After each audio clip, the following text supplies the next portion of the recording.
Hello guys, good afternoon. Andito tayo ngayon sa Sapphire Residences. Ito po yung ating pong bagong project ng Charles Builder here in Barangay Santol, Tansa, Cavite. Okay. So ito po ay provision for 2 to 3 bedrooms. Okay, 2 toilet and bath. At ang ating pong turnover is syempre is bare turnover.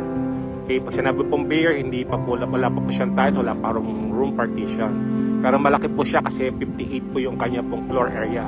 So kaya 2 to 3 bedrooms po yung ating pong floor area.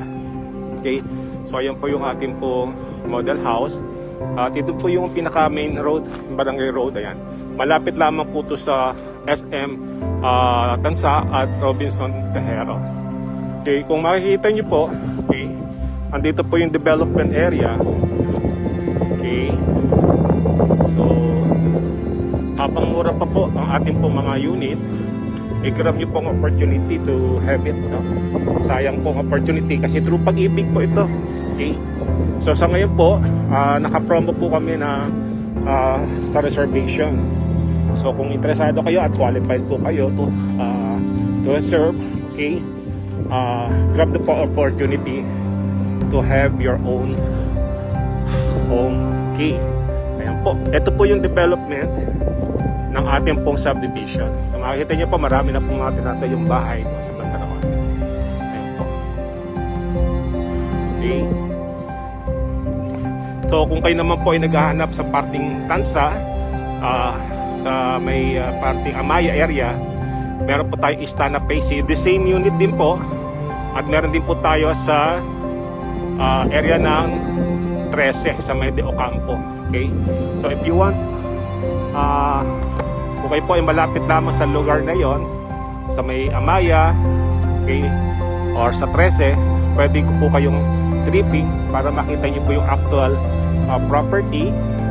Okay, tapos yung actual po na model houses para makita nyo po ang ating po mga property.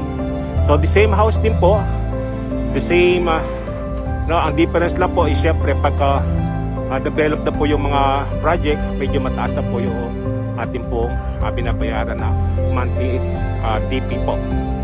Okay, ang monthly amortization standard naman po yan through Pag-ibig, pero ang DP po tumataas na po ang DP.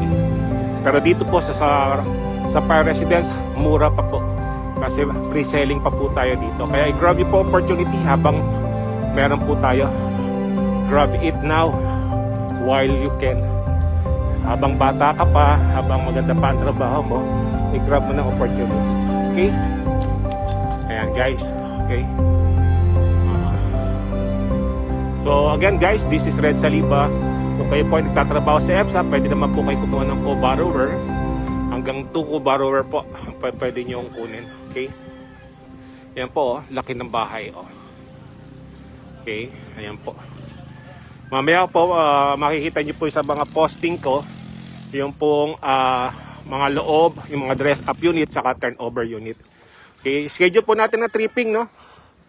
Okay, God bless po and happy buying.